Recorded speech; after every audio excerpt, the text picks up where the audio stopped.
يا حامل القرآن قد خصك الرحمن بالفضل والتيجان والروح والريحان يا حامل القرآن. نحمده ونصلي على رسوله الكريم، اما بعد فاعوذ بالله من الشيطان الرجيم. بسم الله الرحمن الرحيم. لقد انزلنا اليكم كتابا فيه ذكركم افلا تعقلون. صدق الله العظيم. رب اشرح لي صدري ويسر لي امري واحلل عقدة من لساني يفقهوا قولي واجعل لي وزيرا من اهلي آمين یا رب العالمین. 2 ہفتے کے گیپ سے آج کلاس ہو رہی ہے. ہم پچھلی کلاس میں جو چیز پڑھ رہے تھے وہ طالب علم کے آداب تھے، اور طالب علم کے آداب کے سلسلے میں آخری چیز جو ہم نے پڑھی تھی وہ علم کے لیے صبر کرنا اور علم کے لیے ذلت برداشت کرنا. اب اس کے بعد ہے فصل 4.20 علم کے لیے حریص ہونا، حرص ہونا. ومن آدابہ المتأکدہ، اور اس کے جو آداب جس کی تاکید کی گئی ہے، ان یکون حریصا علی التعلیم، کہ متعلم تعلیم پر حریص ہو، علم حاصل کرنے پر حریص ہو. اچھا، علم کا معاملہ پہلے کبھی بھی ایسا نہیں رہا کہ جس نے علم حاصل کرنا ہے اس کو ڈنڈے کے زور پہ علم دیا جا رہا ہو. علم ہمیشہ لوگ اپنی خوشی سے اور اپنی حرص سے ہی حاصل کرتے تھے. ٹھیک ہے، بیچ میں کبھی موٹیویشن ڈاؤن ہو جائے وہ ایک الگ بات ہے، لیکن یہ جو اب ہے کہ دھکے مار مار کے لوگوں کو پڑھانا زبردستی، یہ تھوڑا سا عجیب سا معاملہ ہے. اور جیسے میں نے پہلے ذکر کیا تھا کہ دعوت اور تعلیم کے اصول الگ الگ ہیں. دعوت میں جس کو آپ دعوت دے رہے ہوتے ہیں وہ دعوت لینے میں انٹرسٹڈ نہیں ہوتا، اور آپ نے اس کے کمفرٹ زون میں جا کے اور آپ نے اس کی پسند ناپسند کا خیال رکھ کے اور آپ نے کسی طریقے سے بات اس تک پہنچانی ہوتی ہے. تعلیم کا معاملہ ایسا نہیں ہے. تعلیم اسی کو دی جانی چاہیے جو تعلیم حاصل کرنا چاہتا ہو، اور جو تعلیم حاصل نہیں کرنا چاہتا اس کو یا تو پہلے علم کی قدر دلوائی جائے، اس کو موٹیویٹ کیا جائے، اس کو پتہ چلے کہ علم کی یہ قدر ہے، اور پھر اس کو تعلیم دی جائے.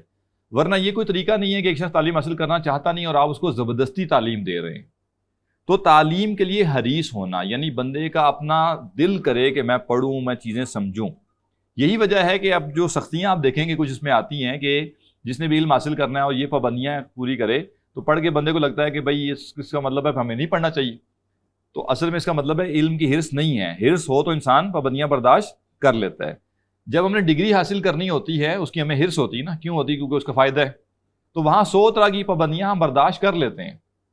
اگر ہمیں کبھی بتا دیا جائے کہ آپ کے پیپر صبح 4 بجے شروع ہوں گے تو لوگ پہنچیں گے، ٹھیک ہے نا. وہاں یہ نہیں کریں گے کہ یہ کیا جی میری آنکھ نہیں کھلتی، میں نہیں آتا. وہاں لوگ جائیں گے. اسی طرح علم جو ہے، جس کو علم کی قدر ہے، وہ پھر یہ نہیں دیکھتا کہ اس کے لیے شرائط و ضوابط کیا ہیں. وہی دیکھتا ہے کہ مجھے علم کہاں سے ملے گا، اور جو بھی شرائط و ضوابط ہیں وہ پوری کرنے کی کوشش کرتا ہے. مواظباً علیہ، اس پر استقامت اختیار کرے، فی جمیع الاوقات التی یتمکن منہ فیہا، ان تمام اوقات میں جن میں علم حاصل کرنا ممکن ہو. یعنی علم حاصل کرنے کے لیے وہ تمام اوقات جو علم حاصل کرنے کے لیے وقف کیے جا سکتے ہیں ان میں علم حاصل کرنا چاہیے. ولا یقنع بالقلیل مع تمکنہ من الکثیر، اور جب کوئی شخص زیادہ علم حاصل کر سکتا ہو تو تھوڑے پر قناعت نہ کرے. ہاں جی بس ایک کلاس لے لی ہے کافی ہے. جب آپ کو اللہ نے ذہانت دی ہے، وقت دیا ہے، صلاحیت دی ہے تو زیادہ علم حاصل کریں. ولا یحمل نفسہ ما لا یطیق، اور خود پر اتنا بوجھ بھی نہ ڈالے جو اس کے بس سے باہر ہو. یہ بھی ٹھیک نہیں ہے کہ کسی کو دیکھا کہ اس کو تو بخاری پوری زبانی یاد ہے اور چل پڑے بخاری یاد کرنے کے لیے. بھائی اپنی صلاحیت بھی دیکھنی ہے، ٹھیک ہے نا. اگر اپنی صلاحیت نہیں ہے ایسی کہ آپ بخاری یاد کر سکیں تو کوئی ضروری نہیں ہے. جتنا انسان علم حاصل کر سکتا ہے اتنا کرنا چاہیے. مخافۃ من الملل و ضیاء ما حصل، اس اندیشے سے کہ اکتاہٹ آ جائے گی اور جو کچھ سیکھا ہے وہ ضائع ہو جائے گا.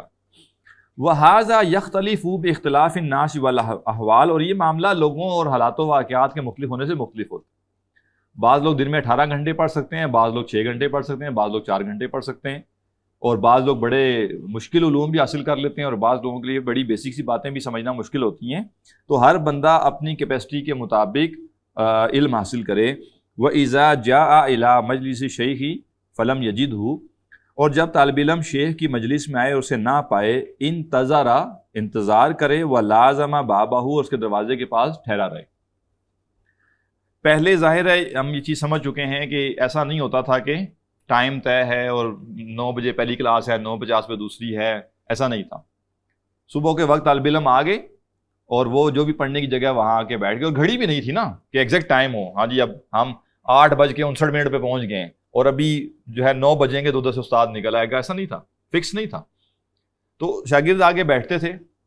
اب استاد جو ہے وہ کبھی ہو سکتا ہے وہ پہلے ہی بیٹھے ہوں، شاگردوں کے آنے سے ہی پہلے بیٹھے ہوں، اور کبھی ہو سکتا ہے شاگرد آ کے آدھا گھنٹہ وہ بیٹھے رہے اور استاد بعد میں آئے، ایسا نہیں تھا کہ فکس ٹائمنگ ہے۔ تب وہ کہہ رہے ہیں کہ جب وہ پڑھنے آئے اور وہ دیکھے کہ استاد نہیں ہیں تو وہ جو ہے نا آج چھٹی، ٹھیک ہے نا، آج استاد صاحب نہیں، آج چھٹی۔ وہ کہ یہ نہ کرے، وہ کیا کرے، انتظار کرے اور اس کے دروازے کے پاس بیٹھا رہے۔ اور یہ بھی نہیں ہے کہ اب جا کے دروازہ کھٹکا کے ہاں جی میں آ گیا ہوں جی، میں نے احسان کر دیا، پڑھنے آ گیا ہوں، اب آپ نکلیں اور مجھے پڑھائیں۔ اگر اب چونکہ ظاہر چیزیں تھوڑی سی بدل گئی ہیں، اب وقت طے ہے، چیزیں تھوڑی سی آرگنائز اس لحاظ سے الگ سے ہیں کہ جی وقت طے ہے، سب کچھ ہے، اس کے باوجود اگر آپ کلاس کے لیے آئے ہیں اور آگے استاد موجود نہیں ہیں تو کیا کریں جی؟ آپ ایک اجر حاصل کرنے کے کام کے لیے آئے تھے، آپ اگر علم کے انتظار میں مجلس میں بیٹھیں گے تو آپ کو اجر ملتا، آپ کا کام ہو گیا۔ اب استاذ لیٹ آیا ہے، کیوں لیٹ آیا ہے، یہ شاگرد کا مسئلہ نہیں ہونا چاہیے۔ اگر، اور اس کا یہ مطلب نہیں ہے کہ استاذ اس کو اپنے لیے وہ سمجھ لے کہ مجھے لیوریج ہے، میں بیٹھا رہا ہوں، میں آرام کرتا رہا ہوں، میں کھانا پینا کرتا رہا ہوں، چائے پیتا رہا ہوں اور آرام سے اٹھ کے آؤں، یہ بھی طریقہ ٹھیک نہیں ہے۔ لیکن یہ اس مسئلہ استاد کا ہے کہ اس کو یہ احساس ہو کہ شاگرد پڑھنے آئے ہوئے ہیں تو میں ان کا وقت ضائع نہ کروں۔ یہ مسئلہ شاگردوں کا نہیں ہونا چاہیے، نقطہ سمجھ رہے ہیں نا؟ ہوتا یہ ہمارے یہاں الٹا ہو جاتا ہے، شاگرد کہہ رہا ہوتا ہے استاد کو یہ کرنا چاہیے تھا۔ بھائی آپ شاگرد ہیں تو پھر شاگرد والی بات کریں نا، شاگرد کے کرنے کا کام کیا ہے کہ وہ آ کے بیٹھے اور شکوا نہ کرے۔ استاد کے کرنے کا کام یہ ہے کہ اس کو پتہ ہونا چاہیے کہ شاگرد اگر آ کے بیٹھے ہیں تو میں ان کا وقت ضائع نہ کروں اور بر وقت جا کے ان کو پڑھاؤں۔ لیکن یہ ہمارے یہاں بڑا عام ہو جاتا ہے کہ یہ تو روٹین ہے کہ استاد آگے بیٹھا ہے، شاگرد نہیں آ رہا۔ لیکن اگر کبھی غلطی سے ایسا ہو جائے کہ شاگرد ٹائم پہ آ جائے، استاد لیٹ ہو جائے تو بڑی پریشانی ہو جاتی ہے کہ پتہ نہیں آ کیوں نہیں، پتہ نہیں کیا ہوا ہے، نہیں دیر ہو گئی، دیکھیں پڑھا استاد ہوتے ہوئے دیر ہو گئی، ٹھیک ہے نا؟ استاد بھی انسان ہی ہے، اس کو بھی کوئی مسئلہ لاحق ہو سکتا ہے، اور اگر وہ سستی کر رہا ہے، کاہلی کر رہا ہے تو پھر وہ غلطی کر رہا ہے۔ تو بہرحال جب علم کے لیے آئیں نا تو تحمل کے ساتھ آئیں، یہ کوئی طریقہ نہیں ہے کہ بس ٹائم پہ آ گئے ہیں تو اب فٹافٹ بیٹھے ہوئے ہیں، کیوں نہیں آ رہے کیوں نہیں آ رہے، اور جیسے بڑا کا نقصان ہو گیا، تو کوئی اتنا بڑا نقصان نہیں۔ اور اگر وہ استاد ہے جو روز ہی لیٹ آ رہا ہے تو پھر آپ سوچیں نا آپ نے اس کو استاد بنایا کیوں، ٹھیک ہے نا؟ تو پہلے انہوں نے طے کر دیا کہ استاد دیکھ بھال کے طے کریں، پھر جب اس کو طے کر لیا کہ استاد ہے تو اس کو انسان ہی سمجھیں، اس کو فرشتہ نہ سمجھیں۔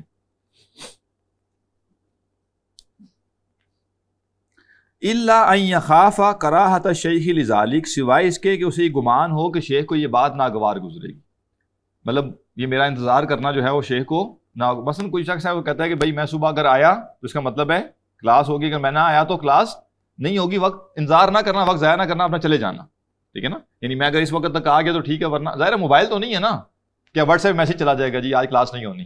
اب استاد کو کسی کام کے لیے نکلنا پڑ گیا صبح ارجنٹ اور وہ نکل گئے، تو اب ایک بندہ آگے بیٹھا ہوا ہے، سارا دن بیٹھا ہوا ہے کہ اب استاد آئیں گے اب استاد آئیں گے، تو وہ ظاہر ہے ان کی آپس کی میوچل انڈرسٹینڈنگ ہوتی تھی، ان کو پتا ہوتا تھا کہ استاد اگر تاخیر ہو رہی ہے تو واقعی تاخیر ہو رہی ہے یا استاد آج نہیں آئیں گے۔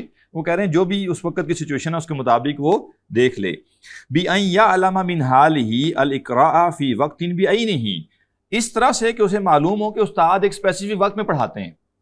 اور ایک بندے کو پتا ہے کہ استاد صبح سورج نکلنے سے لے کر اور ظہر کے وقت تک پڑھاتے ہیں، اور ایک بندہ آیا وہ دیکھ رہا ہے کہ استاد نہیں آ رہے، اس کا مطلب ہے کہ انہوں نے آج کلاس لینے نہیں آنا، ٹھیک ہے، تو وہ چلا جائے پھر۔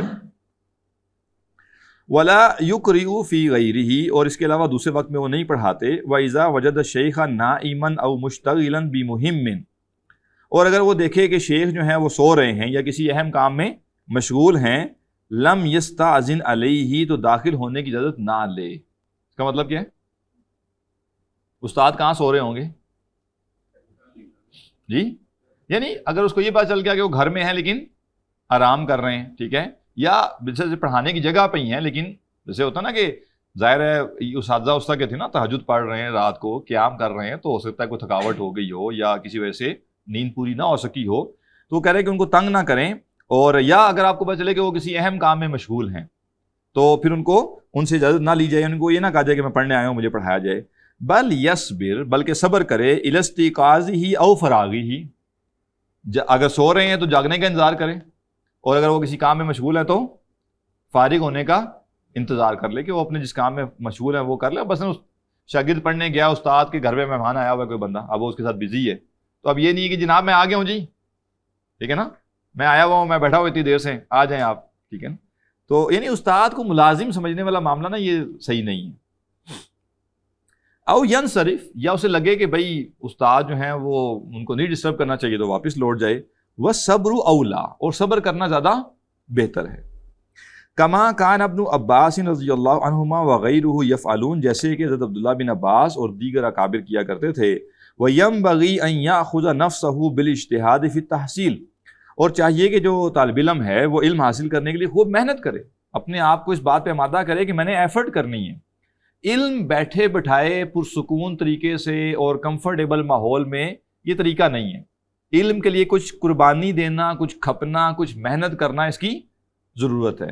لہٰذا اگر تھوڑا سا ایشو پیش آیا اور آپ کے دل میں خیال آنا شروع ہو گیا کہ نہیں میں نے نہیں پڑھنا، تو آپ سمجھ لیں کہ آپ پھر پڑھنے نہیں آئے تھے، آپ انٹرٹینمنٹ کے لیے آئے تھے، وہ آپ کو نہیں ملی. ورنہ پڑھنے کے لیے تو کچھ نہ کوئی مشقت کرنی پڑے گی، کوئی قربانی دینی پڑے گی. فی وقت الفراغ والنشاط، جب فرصت کا وقت ہو، جب طبیعت حشاش بشاش ہو، وقوت البدن، اور بدن قوی ہو، ونباہت الخاطر، اور ذہن تیز ہو، وقلت الشاغلات، اور مصروفیات کم ہو. یہ خاص طور پہ یہ جو بات آپ کر رہے ہیں نا، یہ میں ان سب لوگوں کو لازمی ریکویسٹ کروں گا جو ابھی ینگسٹرز ہیں، 18 20 22 23 سال کی عمر ہے. خدا کا واسطہ یہ فالتو کٹے نہ کھولیں، ٹھیک ہے، اور اگر پڑھنے آئے ہیں پڑھ لیں. یہ گھومنے پھرنے آپ کے اور چیزیں ایکسپلور کرنا ساری زندگی چلتا رہے گا، پڑھ نہیں سکیں گے بعد میں.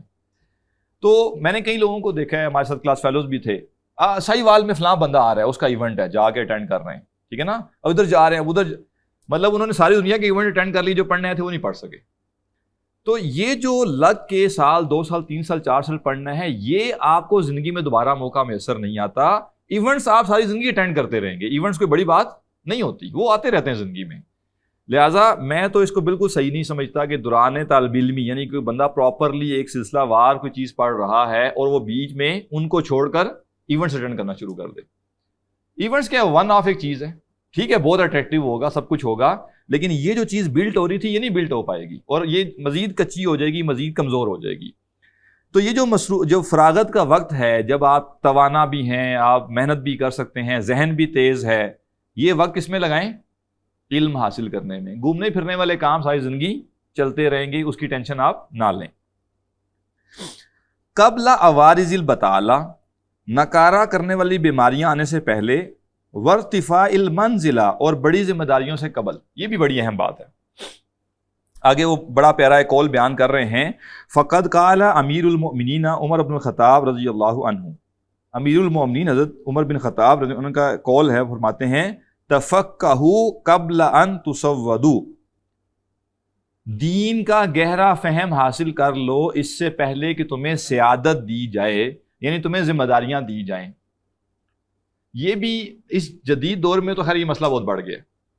جسے ہم کہتے ہیں نا، ابھی بندہ انڈے سے نکلا نہیں ہوتا تو امام بننے کا پہلے اس کے اوپر بھوت سوار ہو جاتا ہے. اور سوشل میڈیا نے کام اور آسان کر، بس آپ کے پاس ایک کیمرے والا موبائل ہونا چاہیے، ٹھیک ہے، اور آپ جو ہے وہ اچھی 5 لائنز آپ کو آنی چاہیے، تو بڑی جلدی انسان سیلیبریٹی بن جاتا ہے. تو حضرت عمر کیا کہہ رہے ہیں کہ دین کا گہرا فہم حاصل کر لو اس سے پہلے کہ تمہیں ذمہ داریاں دی جائیں. اب پتہ چلا جناب ایک صاحب ابھی وہ 6 مہینے انہوں نے پڑھا تھا، اس کے بعد پتہ چلا جی وہ فلاں عہدے پہ پہنچ گئے. نا عہدے سے مراد کیا ہے؟ کسی دینی جماعت کے ساتھ جڑ گئے، کسی دینی ادارے کے ساتھ جڑ گئے، انہوں نے ان کو کسی ذمہ داری پہ فائز کر دیا. وہ بھی تو فارغ بیٹھے ہوتے ہیں نا کہ کوئی آئے ہمارا الو سیدھا کرے، ٹھیک ہے نا. اور بندے کے اندر ذرا نیا نیا جذبہ ہوتا ہے. بہت سے ینگسٹرز کو ہم نے دیکھا ہے، او نہیں جی آپ یہ کیا بیٹھے میٹھے میٹھے کام کر رہے ہیں، اصل ذمہ داری اصل کرنے کا کام ہم کر رہے ہیں، یہ دیکھیں تحریکی کام، اور یہ دیکھیں ہم غلبہ دین کا کام کر رہے ہیں. وہ پھر بندہ آپ کیا کرے، کتنا سمجھا سکتا ہے کسی کو، پر ٹھیک ہے لگے رہو. بھائی حضرت عمر فرما رہے ہیں کہ جو پڑھنے کا وقت ہے، دین کا گہرا فہم حاصل کرنے کا وقت ہے، یہ کر لیں. دیکھیں آپ نے دین کی خدمت کرنی ہے 30 35 سال، ٹھیک ہے، ایک ایگزمپشن لیجئے کہ بندہ 20 22 24 سال کی عمر میں دین پڑھنے آیا ہے اور اس کے اندر بہت جذبہ ہے کہ میں نے دین کی خدمت کرنی ہے, اور اگر اس کی نارمل ایک ایوریج لائف ہوئی جو 60 65 70 سال ہے تو اس نے 30 35 سال دین کی خدمت کرنی ہے. جس فیلڈ میں آپ نے 30 35 سال خدمت کرنی ہے, اگر آپ 4 سال پڑھ لیں گے تو زیادہ بہتر خدمت نہیں کر سکیں گے. یعنی اتنا کون سا ایٹم بم گرنے والا ہے کہ جو اگر ابھی آپ نہ گئے تو آپ گر جائے گا, آپ اس کو نہیں سنبھال سکیں گے, اور آپ نہیں اس کو سنبھالنا ہے. پڑھ لیں, پہلے چیزوں کے اندر گہرا فہم حاصل کر لیں, زیادہ بہتر کام کر لیں گے نا. اور ایسا ہے کہ ایک شخص دین کے ساتھ جڑا, تھوڑا سا علم حاصل کرنا شروع ہوا, اس کو ذہن میں کوئی آ گیا نہیں میں یہ فلاں بڑا مشن جو ہے نا یہ میں نے پورا کرنا ہے, اس میں لگ گیا. 20 سال بعد اس کو سمجھ آئی کہ میں جو کچھ کر رہا تھا یہ غلط تھا. ٹھیک ہے نا, مجھے ایسے ہی ہے کہ وہ چکر میں ڈالا ہوا تھا اور مجھے اب سمجھ آئیے جا کے کہ میں نے اپنا وقت ضائع کیا ہے. تو یہ اس کو بعد میں کیوں سمجھ آئیے, کیونکہ اس نے دین کا علم حاصل نہیں کیا. لہٰذا جو ینگسٹرز ہیں خاص طور پہ, یہ دین کے لیے بڑے بڑے کارنامے بعد میں سر انجام دیجیے گا. جس دین کی خدمت کرنی ہے پہلے اس کو سمجھ لیں, اور اگر آپ کو اللہ نے فرصت دی ہے, وقت دیا ہوا ہے, تو لگ کے جم کے پہلے دین کا گہرا علم حاصل کر لیں.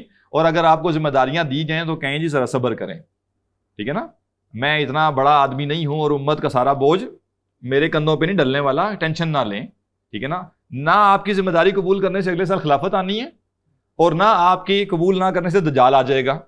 ٹینشن نہیں لینی اس چیز کی کہ آپ نے پڑھائی چھوڑ کر کوئی ذمہ داری قبول نہ کی تو کوئی پتہ نہیں دین کا بڑا نقصان ہو جائے گا. لیکن اگر آپ نے بغیر علم کے دینی ذمہ داری لے لی تو نیم حکیم خطرہ جان. آپ اپنی بھی آخرت ہو سکتا ہے تباہ کر بیٹھیں, اور بیسیوں اور سینکڑوں کی اور کی بھی. لہذا پہلے دین سمجھ لیں, گہرا علم حاصل کر لیں, وہ آپ کے بعد کے کام میں بہتری ہی لائے گا, فائدہ ہی دے گا. ٹھیک ہے, لہذا اس سے پہلے کہ انسان کے اوپر ذمہ داریاں پڑیں, اس کے اوپر سیادت آئے, وہ کیا کرے, دین کا گہرا فہم حاصل کر لے. پھر ہم نے ایسے لوگ بھی دیکھے ہیں, میں اپنے اساتذہ کو دعوت دے رہا ہوں کہ آپ لاہور سے آئیں, یہاں پہ ہمیں یہ چیزیں پڑھائیں, اور چند شاگرد ایسے ہیں جن کو میں کہہ رہا ہوں کہ بھائی ہمارے استاد آ رہے ہیں, آپ آئیں پڑھیں. وہ نہیں, میرا تو درس ہے, میں تو اس ٹائم درس دیتا ہوں, میرا تو اس ٹائم فلاں کلاس. کیا زبردست کمال ہو گیا. یعنی ان کو علم کی اتنی بھی قدر نہیں ہے کہ ایک استاد دوسرے شہر سے آ رہے ہیں پڑھانے کے لیے. اب چونکہ ظاہر ہے ماشاءاللہ وہ سیلیبریٹی بن گئے نا خود, اب ان کے اپنے آگے اسٹوڈنٹ ہیں, ان کے اپنے 100 قسم کے کھاتے ہیں. یہ چیز بالکل پسندیدہ نہیں. امام نووی اس چیز سے منع کر رہے ہیں کہ یہ نہیں ہونی چاہیے. جب آپ علم حاصل کر لیں گے, ایک وقت آئے گا آپ کے اوپر بھی ذمہ داریاں پڑیں گی, آپ بھی کام کریں گے, لیکن جسے کہتے ہیں ہر چیز اپنے وقت پر اچھی لگتی ہے. تو یہ جو برائلر قسم کے علماء تیار ہو جاتے ہیں یا اسپیکرز تیار ہو جاتے ہیں نا, یہ معاشرے کے لیے فائدہ مند نہیں. ایک دم سے ابال تو آ جاتا ہے اس کے اندر, لیکن وہ کسی کام کا نہیں ہوتا. معناہو, اس کا معنی کیا ہے, اجتہدوا فی کمال اہلیتکم, اپنی اہلیت میں کمال پیدا کرنے کی کوشش کرو. وانتم اتباع, جبکہ تم دوسروں کے ماتحت ہو. قبل ان تصیروا سادہ, اس سے پہلے کہ تمہاری ذمہ داری بن جائے, تم ذمہ دار بن جاؤ. اب سوچئے ایک بندہ ڈاکٹر بننے جائے, MBBS کے پہلے سال میں ہی اسے 4 بیماریوں کا علاج پتا چلے, اور وہ کہے جی انسانیت تو مر رہی ہے بیماریوں سے, اور میں اسی چکر میں پڑا رہا ہوں کہ میں 5 سال لگا کے ڈاکٹر بنوں گا. میں ابھی سے کیا کرتا ہوں, علاج کرنا شروع کر دیتا ہوں. اور جب علاج کرنا شروع کرے, وہ کہے میرے پاس باقی کلاسیں پڑھنے کا ٹائم نہیں ہے, تو کیا ہوگا جی, بیڑا غرق ہی ہوگا نا. تو یہ بیڑا غرق وہاں تو ہر کسی کو سمجھ آ رہا ہے, دین میں سمجھ نہیں آ. دین میں بس دین کا جذبہ پیدا ہوا ہے, 2-4 باتیں پتہ چلی ہیں, 6 حدیثیں پڑھ لی ہیں, ٹھیک ہے, ایک کوئی کتاب پڑھ لی ہے دین کی, 2-4 لیکچر سن لیے. اب یہ بندہ مجتہد مطلق بنا ہوتا ہے. یہ بڑے بڑے علماء کو کہہ رہا ہوتا ہے ان کو کیا پتہ ہے, صحیح فکر تو مجھے سمجھ آئی ہے, ان کو تو قرآن سمجھ نہیں آیا. یعنی جس بندے نے ہو سکتا ہے شروع سے آخر تک قرآن کا ترجمہ بھی ایک دفعہ نہ پڑھا ہو, وہ یہ بتا رہا ہوتا ہے کہ علماء کو قرآن سمجھ نہیں آیا. قرآن کا ایسنس مجھے سمجھ آیا ہے, قرآن کی روح مجھے سمجھ آئی ہے. اس لیے کہا جاتا ہے جتنا کم علم ہوتا ہے اتنا انسان کی گفتگو میں قطعیت ہوتی ہے. ٹھیک ہے نا, جتنا کم علم ہے نا اتنا وہ کہے گا نہیں ایسا ہی ہے, ایسا ہی ہے جیسا میں کہہ رہا ہوں. اور جتنا علم بڑھتا ہے اتنا انسان کی گفتگو میں احتمال آ جاتا ہے, پروبیبلٹی آ جاتی ہے. ہاں شاید وہ بھی بات ٹھیک کر رہے ہوں, شاید اس طرح کی بھی رائے نکل سکتی ہو, شاید اس کی بھی گنجائش ہو سکتی ہو. تو یہ علامت ہوتی ہے. تو اکثر آپ دیکھیں گے خاص طور پہ معذرت کے ساتھ ہمارے یہاں جو جماعتوں کا کلچر ہے نا, اس کے اندر یہ بہت زیادہ ہے. کیونکہ ان کو فائدہ بھی اسی میں ہوتا ہے کہ ایک بندے کو ہم 4 باتیں رٹائیں اور وہ طوطے کی طرح اسی کو لے کے چلتا رہے. لہٰذا ان کے بندے بڑے پکے ہوتے ہیں کہ بڑے بڑے مفتیان کو, بڑے بڑے مجتہدین کو دین سمجھ نہیں آیا. اور میں نے جو 4 مہینے پہلے دین سمجھنا شروع کیا ہے, اور میں نے جو ابھی چند لیکچر سنے ہیں اور 2 کتابیں پڑھی ہیں، میں بتاؤں گا کہ یہ سارے بڑے بڑے علماء غلط ہیں اور میں کیا ہوں؟ صحیح ہوں. یہ کس بات کی علامت ہے کہ اس بندے کو علم کا پتہ نہیں. وہ کہہ رہے ہیں کہ اپنی اہلیت پیدا کرو پہلے، اور اپنی اہلیت میں کمال پیدا کرو جبکہ تم کیا ہو؟ دوسروں کے ماتحت کام کر رہے ہو.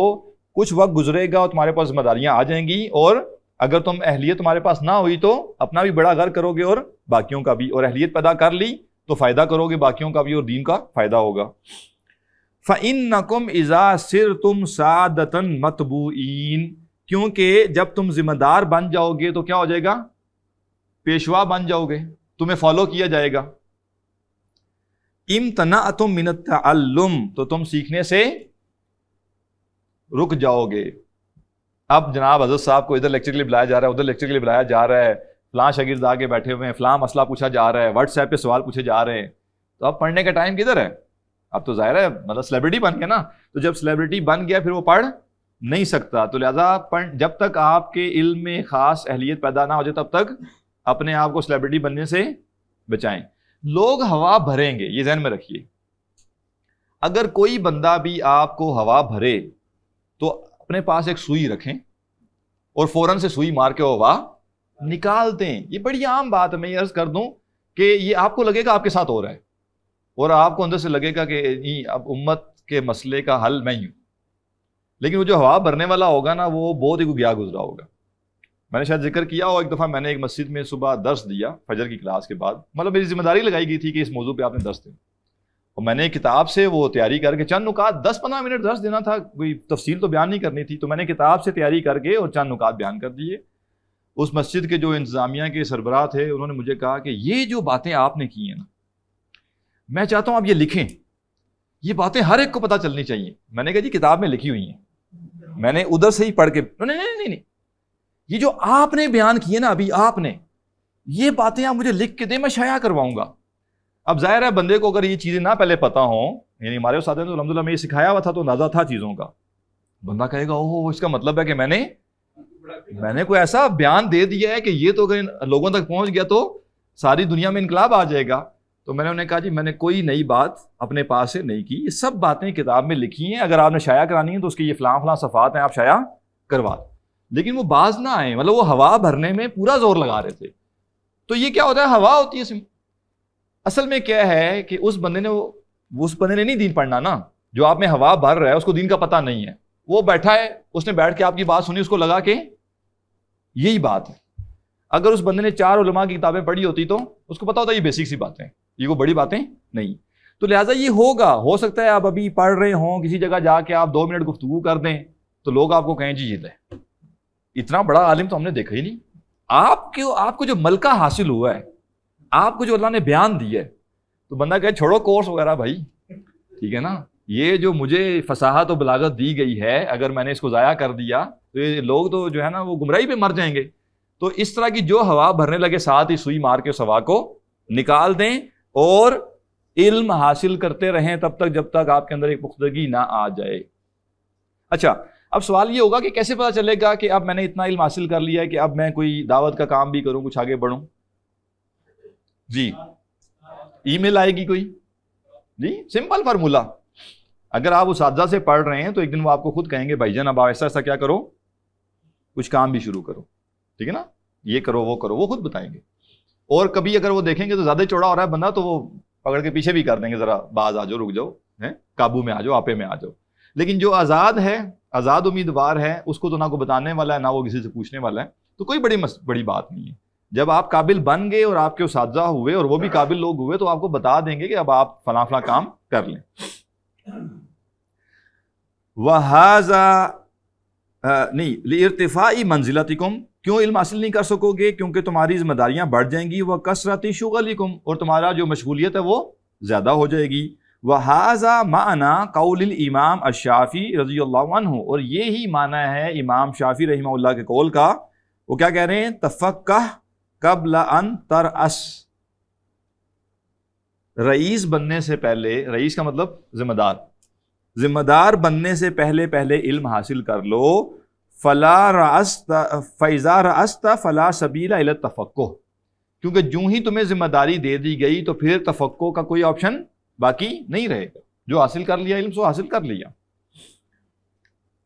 فصل 4.21 صبح کے وقت پڑھنا، حسد اور عجب سے بچنا. دو باتیں اس فصل میں وہ بیان کریں گے. ایک یہ کہ پڑھنے کے لیے صبح کا وقت اختیار کیا جائے. اس میں تو صحیح آپ زد میں آئیں گے نا، ٹھیک ہے نا. روشنیاں یہ جلا کے ہم جو بیٹھے ہوئے ہیں اس وقت پڑھنے کے لیے، تو امام نووی کیا کہہ رہے ہیں؟ وہ کہہ رہے ہیں وَيَنبَغِي أَن يُبَكِّرَ بِقِرَاءَتِهِ عَلَى الشَّيْخِ أَوَّلَ النَّهَارِ، اور چاہیے کہ وہ شیخ سے صبح کے وقت میں پڑھے.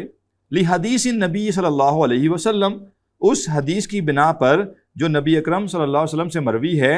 آپ نے کیا فرمایا؟ اللہم بارک لامتی فی بکورہا، اے اللہ میری امت کے لیے.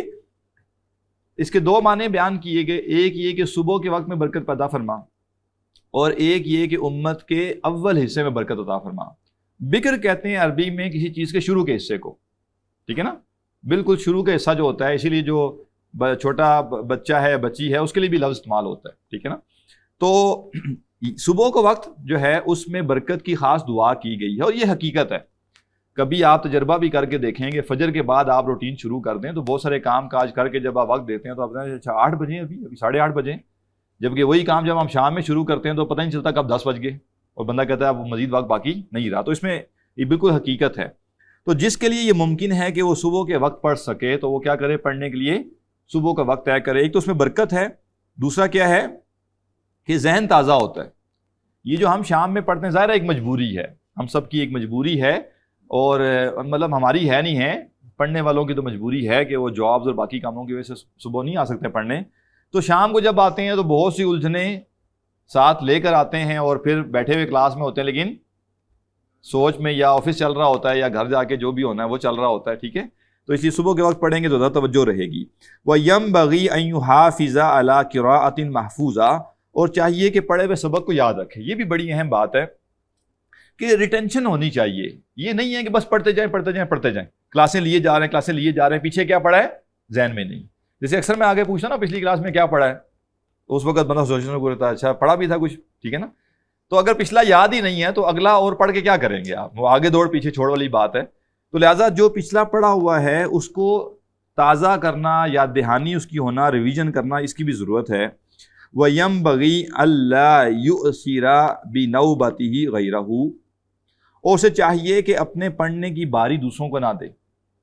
مثلا اگر کوئی 1 to 1 پڑھ رہا ہے استاذہ سے، اور صبح اس نے جا کے وقت طے کیا ہو کہ میں فجر کے بعد پڑھوں گا، تو وہ کہہ رہے ہیں کہ یہ پسندیدہ نہیں ہے کہ وہ کیا کریں، اچھا نہیں میں نہیں پڑھتا آپ پڑھ لیں.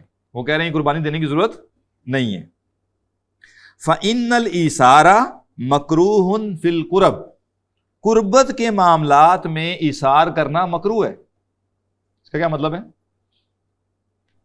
ایثار کہاں کرنا ہے؟ آگے دے رہے ہیں بخلاف الایثار بحظوظ النفس، نفس کی جو حظ ہے، نفس کی جو آسانی ہے وہاں ایثار پسندیدہ ہے. آرام دہ کرسی ہے اور ساتھ ایک سٹول پڑا ہوا ہے، تو آپ کسی کو کہیں آرام دہ کرسی پہ آپ بیٹھ جائیں میں سٹول پہ بیٹھ، یہ ایثار پسندیدہ ہے. اللہ کی قربت حاصل کرنے کے معاملات میں ایثار پسندیدہ نہیں ہے. یہ نہیں ہے کہ آپ مسجد پہلے جائیں اور پہلے جا کے پہلی صف میں بیٹھیں اور جو بعد میں آنے والا آپ اسے کہیں جی آپ پہلی صف میں آ جائیں میں قربانی دیتا ہوں. یہ قربانی صحیح نہیں ہے. وہاں آپ پہلی صف میں پہنچیں اور وقت پہ پہنچیں تاکہ آپ کو پہلی صف مل سکے. تو جتنے اللہ کی قربت کے کام ہیں ان میں ایثار پسندیدہ نہیں ہے. ایثار کہاں پسندیدہ ہے؟ جہاں آپ اپنے اوپر پین لیتے ہیں کسی کی کمفرٹ کے لیے. آپ بس میں جا رہے ہیں، بیٹھے ہوئے ہیں، ایک ہی سیٹ تھی، آپ اس میں بیٹھے ہوئے تھے، ایک بندہ آیا وہ کھڑا ہوا ہے، آپ اس کو بیٹھنے کے لیے کہتے ہیں، یہ ایثار پسندیدہ ہے. ٹھیک ہے، کھانے کے لیے آپ کے پاس جو چیز آئی ہے وہ آپ دوسرے کو دے دیں، یہ ایثار پسندیدہ ہے. یہ ایثار پسندیدہ نہیں ہے کہ اچھا جی آج اس ٹائم ایک ہی بندہ پڑھ سکتا ہے، تم پڑھ لو میں گھر چلتا ہوں. ٹھیک ہے نا، تو میں کیا کر رہا ہوں، میں ایثار قربانی دے رہا ہوں. وہ کہہ رہے ہیں ایثار صحیح نہیں ہے. فَإِنَّهُ محبوب کی جو نفس کا حظ ہے اس کا ایثار پسندیدہ ہے. فَإِن رَأَى الشَّيْخُ الْمَصْلَحَةَ فِي الْإِيثَارِ فِي بَعْضِ الْأَوْقَاتِ لِمَانًا شَرْعِيًّا، پس اگر شیخ کسی شرعی وجہ سے ایثار میں مصلحت دیکھے، فَأَشَارَ عَلَيْهِ بِذَلِكَ، اور وہ اس کی طرف اشارہ کرے، امتثل امرہ، پھر وہ کیا کرے، اس کے شیخ کے حکم کی اطاعت. مثلا آپ پڑھنے گئے، شیخ کہہ رہا ہے کہ بھئی اس ٹائم تم نہ پڑھو، فلاں کو پڑھنے دو. شیخ یہ کہہ رہے ہیں، اور کیوں کہہ رہے ہیں؟ کیونکہ اس میں کوئی شرعی فائدہ ہے. مثلا بالفرض ایک شخص ہے وہ اس نے پڑھ کے دوسرے علاقے میں جانا ہے اور وہاں جا کے وہ کام کرے گا، اور اس علاقے میں اس تک آدمی کوئی نہیں ہے، علمی آدمی نہیں ہے، تو شیخ یہ چاہتا ہے کہ یہ بندہ تیار ہو جائے، تو وہ کہتا ہے کہ تم تو میرے پاس ہی موجود ہو، تم بعد میں ہی پڑھ سکتے ہو، کوئی مسئلہ نہیں ہے۔ یا ایک شخص ہے جو کہ اس کی کوئی ایسی مصروفیات ہیں کہ اس کو شیخ کو پتہ ہے کہ اس کے تو روزمرہ کے معاملات ویسے ہی بہت مشکل ہیں، یہ جو وقت نکال کے آیا پڑھنے کے لیے بڑی مشکل سے نکال کے آیا، تو شیخ کہتا ہے کہ تم بعد میں پڑھ لینا، اس کو پہلے پڑھنے دو۔ شیخ اگر کہے تو پھر تو اثار ٹھیک ہے، ادروائز اثار ٹھیک نہیں۔ امتثل امرہ، تو شیخ کے حکم کی اطاعت کرے۔ وَمِمَّا يَجِبُ عَلَيْهِ وَيَتَأَكَّدُ الْوَصِيَّةُ بِهِ، اور جو چیز اس پر لازم ہے اور جس کی اس کو تاکید کی گئی ہے، أَلَّا يَحْسُدَ أَحَدًا مِنْ رُفْقَتِهِ أَوْ غَيْرِهِمْ، کہ وہ اپنے ساتھیوں یا دوسروں پر حسد نہ کرے۔ جو طالب علم ہے اس کے لیے یہ چیز پسندیدہ ہے کہ وہ اپنے ساتھیوں پر حسد نہ کرے۔ عَلَى فَضِيلَةٍ رَزَقَهُ اللَّهُ إِيَّاهَا، کسی ایسی فضیلت پر جو اللہ نے اسے عطا کی ہے۔ ظاہر اب آپ جب بھی کسی کلاس میں آگے بیٹھیں گے تو آپ یہ آبزرو کریں گے کہ کلاس میں کچھ اسٹوڈنٹس ایسے ہوں گے جن کے پاس کوئی نہ کوئی ایج ہے۔ مثلا ایک بندہ اس کا حافظہ بہت زبردست ہے، بالکل جو کل سبق یاد پڑھا ہوا تھا سارا اس کو یاد ہے، ذہن میں تازہ ہے، اور آج وہ آ کے بتا رہا ہے کہ جی پہلے ہم نے یہ پڑھا، پھر ہم نے یہ پڑھا، پھر ہم نے یہ پڑھا۔ بعض لوگ ہوتے ہیں بڑے آرگنائز ہوتے ہیں، نوٹس پراپر بنائے ہوئے ہیں، ہر چیز کے بیگ میں ہر چیز بڑی کیٹیگرائز کر کے رکھی ہوئی ہے، تو کوئی نہ کوئی ہر اسٹوڈنٹ کے اندر ایک خاصیت ہوتی ہے، تو کہہ رہے ہیں اس وجہ سے ان کے ساتھ کیا کرے، حسد نہ کرے کہ یہ دیکھو رٹا لگا کے آ جاتا ہے اور میں آگے جو ہے نا باقیوں کو بھی تنگ کرتا ہے، اور یہ دیکھو نا اس کو تو فیشن سے غرض فرصت نہیں ہے، بیگ اتنا اس نے وہ بنایا ہوا ہے۔ اب یہ کیا ہے، سارا حسد ہے نا اصل میں، بھائی اس کے پاس صلاحیت ہے آپ کے پاس نہیں ہے تو کیا ہوا، اللہ نے اس کو یہ صلاحیت دی ہے، اور کرنا بھی ہے تو رشک کرے نا کہ اس نے یہ اچھا کام کیا میں بھی یہ کروں۔ اب ایک شخص ہے وہ روز ٹائم پہ آ جاتا ہے، اور ایک بندہ اسے اس بات پہ چڑھ رہا ہے کہ یہ دیکھو یہ روز ٹائم پہ پہنچا ہوتا ہے اور ہمیں بھی خراب کرتا ہے آ کے، تو اب یہ اس کی تو غلطی نہیں ہے، لیٹ آنے والے کی غلطی نا۔ تو جو بھی فضیلت اللہ نے کسی کو عطا کی ہے اس کی بنیاد پہ اس کے ساتھ حسد نہ کرے۔ وَأَلَّا يُعْجَبَ بِنَفْسِهِ بِمَا خَصَّهُ اللَّهُ، دوسرا اینڈ کیا ہے، حسد کے اگینسٹ دوسری چیز کیا ہے، عجب۔ حسد یہ ہے کہ کسی کو فیور ملی ہوئی ہے، کوئی صلاحیت ملی ہوئی ہے، میرے پاس نہیں ہے، اور میں چاہوں کہ یہ اسے چھن جائے۔ اور عجب یہ ہے کہ میں کہوں دیکھو نا مجھے اس کو تو یاد ہی نہیں کل کیا پڑھا ہوا تھا، مجھے تو ایک ایک بات یاد ہے، یعنی اپنی صلاحیت پہ اترانا کہ میرے پاس یہ ہے اور باقیوں کے پاس یہ نہیں ہے۔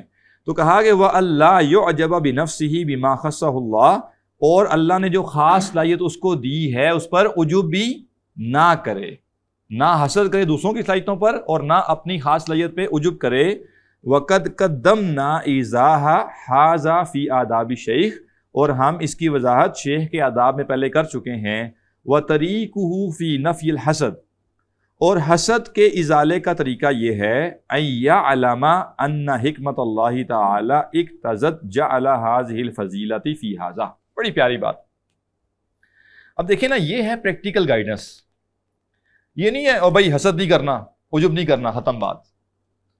وہ ان کو پتہ ہے کہ حسد اور عجب کی وسوسے تو آئیں گے، لہذا وہ کیا کر رہے ہیں، اس کا علاج بتا رہے ہیں کہ اگر حسد پیدا ہو تو اس کا حل کیا ہے، اس کا حل یہ ہے ان یعلم، کہ وہ اپنے آپ کو یہ بات یاد کروائے، ان حکمت اللہ تعالی، کہ اللہ تعالیٰ کی حکمت کا اقتضت تقاضا تھا، جعل هذه الفضیلۃ فی ھذا، کہ یہ فضیلت اس بندے کو دی جائے۔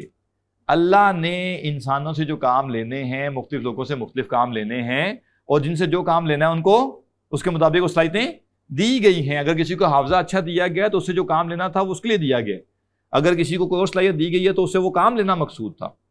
تو لہٰذا وہ یہ نہ کہے کہ اس کو یہ کیوں ملی، بلکہ وہ کہے کہ اللہ نے اس سے جو کام لینا تھا اس کو اس کے مطابق صلاحیتیں دی ہیں۔ فَيَنبَغِي، تو اسے چاہیے، اللہ یعترض علیہا، کہ وہ اللہ کے اس اقتضاء کے اوپر اعتراض نہ کرے۔ وَطَرِيقُهُ فِي نَفْيِ الْعُجُبِ، اور عجب کی نفی کرنے کا طریقہ یہ ہے، ان یذکر نفسہ، کہ اپنے آپ کو یہ یاد دلائے، انہ لم یحصل ما حصل بحولہ وقوتہ، کہ اس نے جو کچھ حاصل کیا ہے وہ اپنی طاقت اور اپنی قوت سے حاصل نہیں کیا، وانما هو فضل من اللہ، اور یہ کیا ہے، یہ اللہ کا فضل ہے۔ فلا ينبغي ان يعجب بشيء لم يخترعه، تو اسے ایسی چیز پر فخر زیب نہیں دیتا جو اس کی اپنی کوشش کا نتیجہ نہیں ہے، بل اودعہ اللہ فیہ، بلکہ اللہ نے اس کو وہ نعمت عطا کی ہے، اللہ نے اس کو وہ نعمت ودیعت کی ہے۔ تو جو نعمت اللہ نے دی ہے، جو میری محنت کا نتیجہ نہیں ہے، میں اس پر عجب کیسے کر سکتا ہوں؟ یہ دونوں جو حسد اور عجب ہے اس کا علاج ساتھ انہوں نے تجویز کر دیا۔